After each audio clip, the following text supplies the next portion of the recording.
Hello, Phil DeFontenay here. Welcome to the Motivational Mastermind. In this episode, I'll talk to you about overcoming your worry and facing your problems. I'll give you a method you can use to help reduce your worry and solve problems. The aim of this podcast is to motivate, inspire, and empower you to joyfully live your life with passion, enthusiasm, and love, and to connect with your true nature to be the best that you can be.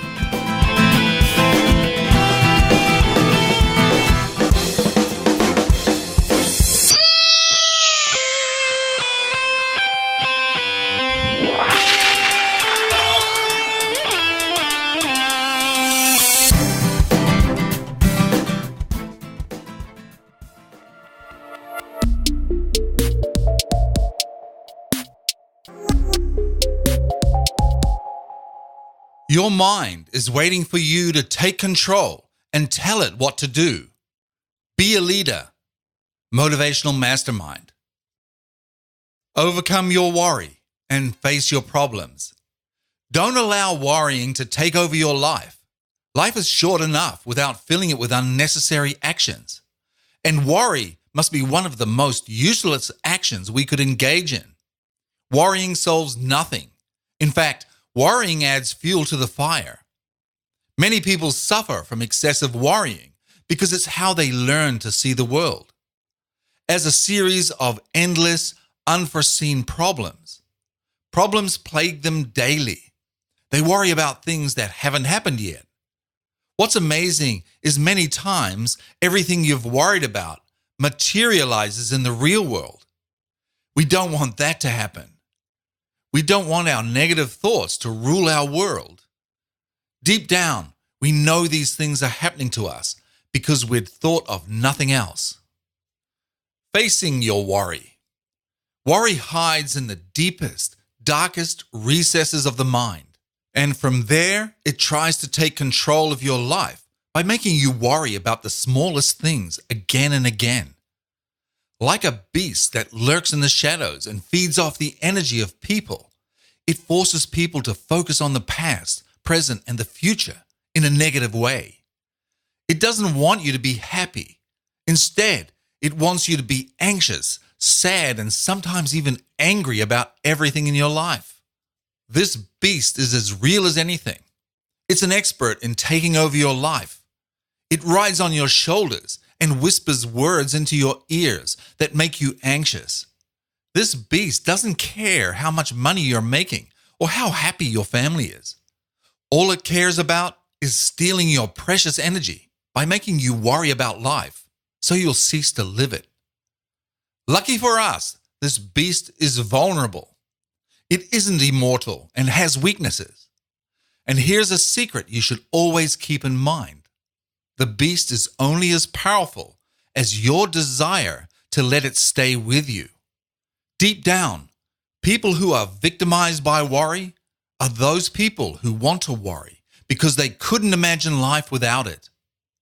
They think worry is a necessary part of life, especially if they want to measure up to specific standards, for example, wealth or material possessions of other people. Little do people know, worrying has helped no one achieve anything. Worrying just slows you down and takes away part of your precious energy that should be used for worthwhile activities. Live your life today. Nothing is more important than today. Live your life today. These 4 words may sound too ordinary to many people. But believe me when I say, these 4 words can save you from continuing your negative habit of worrying about things too much. Often, folks who worry too much are afraid of life itself. I mean, let's face it, life isn't simple. It's complex. And since we're creatures of desires and goals, life becomes more difficult sometimes because we have to go through so much to achieve our dreams. Life's complexity isn't an excuse to worry. Worrying itself does not help resolve problems. Reminding yourself to resolve specific issues in your life differs from just worrying about things. Live your life today. These are the 4 words that can save you from a lifetime of useless worrying. The only thing that matters is today. This is where you are right now. And from the viewpoint of the universe, this is the only time frame that matters to humans. The past and the future don't matter, because if you think about the past and the future, you are forcing yourself to spend energy on thoughts that have no bearing on the present. The past is gone. You can't do anything about the events that have already passed. The energies, emotions, and potentialities of the past aren't here anymore. The past is now only a distant memory that can be used for wisdom or abandoned altogether. Learning from your past is good. Worrying about stuff that has already passed does not give you wisdom. So don't make learning from the past an excuse to worry about the past anymore. Relinquish this kind of thinking because it's part of the invisible cage of worrying that has made your life miserable. Past, present, and future. So from this point on, I want you to visualize a new way of living. You can only make changes from the present. The past only influences the present if you allow it to. The future can be created only by making firm decisions right now. You can 100% control your life from the present. You just have to decide it's possible. Think and reflect on the following questions and answer them the best you can. Then reflect on your answers. This little exercise will help you understand yourself better, at least when it comes to why you worry. Number 1, does the present matter to you? Number 2, which matters more, the future or the stuff you have to face at the present? Number 3, do you think of the past and the future more than the present? Number 4, do you ignore some of the things at the present time to worry about stuff that has happened in the past? Number 5, do you spend a lot of time and energy thinking of problems instead of solving these problems? Number 6, do you start your day thinking of how you can conquer the day's challenges, or do you start your day feeling depressed that your problems are still there? Do you spend your whole day thinking about these problems, or are you more interested in accomplishing things? Number 7, do you think you would accomplish more if you tried to not worry about past events and stuff that hasn't happened yet? Number 8, if you want to live a worry-free life, when do you want to enjoy this worry-free life? If you do, what kind of time frame are you looking at? The worry formula. To be free of excessive worrying, we must acknowledge that worrying itself is a problem. If you're overwhelmed because you worry too much, you need to remove the excessive worry from the equation if you want to resolve the underlying cause of the worrying. You can solve problems without having to suffer from excessive worrying. This is where the worry formula comes in. The worry formula operates on the principle that people can solve problems without having to worry about the problems first. By removing the worrying component from the equation, you'll spare yourself a lot of stress and anxiety. Here are the steps. Step 1, analyze it. This may be the hardest part of the 3-step worry formula, but you have to do it. Examine the actual problem objectively. What is the absolute worst thing that could happen to you right now? Don't go overboard with this part. You need to be realistic too. If you have a problem at work, will that one problem cost you your job? As for family problems, ask yourself, will this family problem cost you your life or anyone else's life? Be objective about the perceived setbacks or damages that problems will cause. But if the problem is severe, you must be honest with yourself. If you're liable to lose things if the problem isn't addressed, you have to list these potential losses because you have to resolve the problem fast. Step 2. Accept it. Worrying about something won't make your troubles go away. Worrying solves nothing. Even if you spend months worrying about something, the act of worrying itself doesn't contribute to solving the problem. If something bad is bound to happen despite your best efforts at resolving the problem, you don't have to worry about a thing anymore. No matter how heavy your burden is now, the only way you'll be able to manage it without subjecting yourself to excessive worrying is to accept what lies ahead. This might sound a little strange at first, but this step is much more than just ignoring consequences.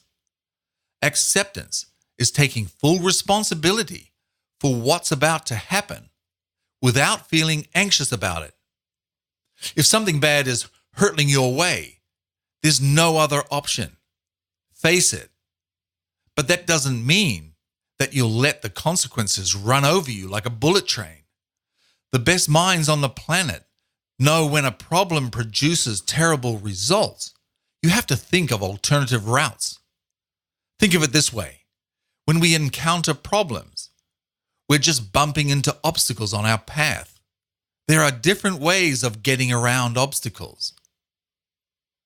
You can try to remove the obstacle from your path. You can try to move around the obstacle and continue on the same path.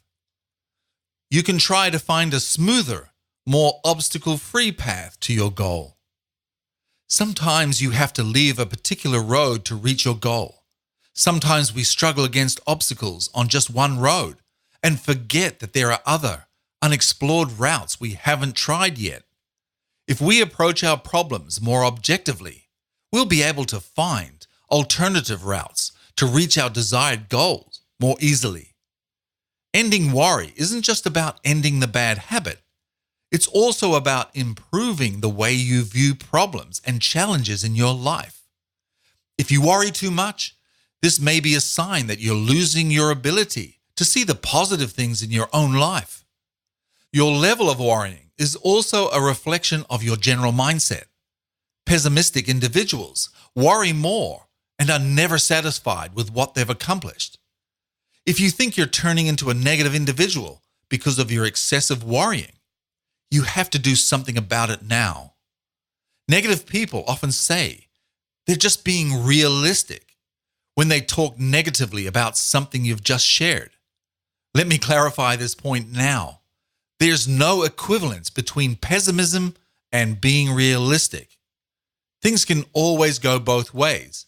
You may or may not succeed at what you're trying to do.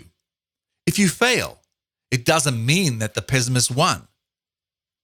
It means that there were variables that didn't contribute to your success. Change these variables, and you'll arrive at the desired outcome. So remember, pessimists are just pessimists. They are not the bearers of truth. Step number 3, improve it. After accepting the worst that could happen because of your problem, it's time to take steps to reduce the impact of these consequences. The third step in the worry formula is to improve upon existing conditions so you can make the best out of your situation. For example, if you're bound to lose a lot of money because of some poor business decisions you made, maybe you can think of some ways to generate extra income so that there'll be a reasonable cash flow to protect your business.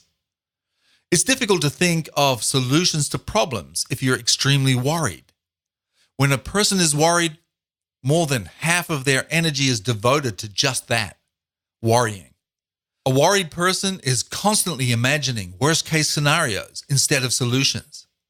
If you focus on worrying, you end up neglecting the root of the worrying, which is the actual problem. When you worry about a problem, you aren't actively solving it. You're just using your imagination to stress yourself out. Overcoming something means you have to accept what will happen so you can improve upon the resulting conditions. Excessive worrying is like walking through a foggy street at night. You have no idea what lies ahead, and the darkness and dampness create a sense of dread that's difficult to ignore. The actual landscape is easy to navigate, but because you chose to walk into the foggy part of the street, you won't be able to see anything clearly. Excessive worrying also affects your ability to focus on the task at hand. Worrying requires a lot of mental energy. If you're always worrying about something, even just subconsciously, your ability to concentrate at work will be affected. You don't have to be stuck in problems and worry. You just need to take the position of the solver of problems. Stop being the problem.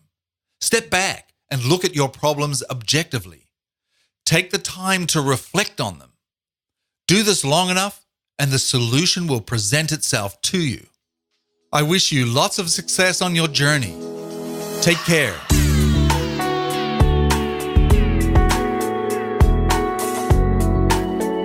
Okay, that's the end of the show today. I hope you're feeling on track and motivated.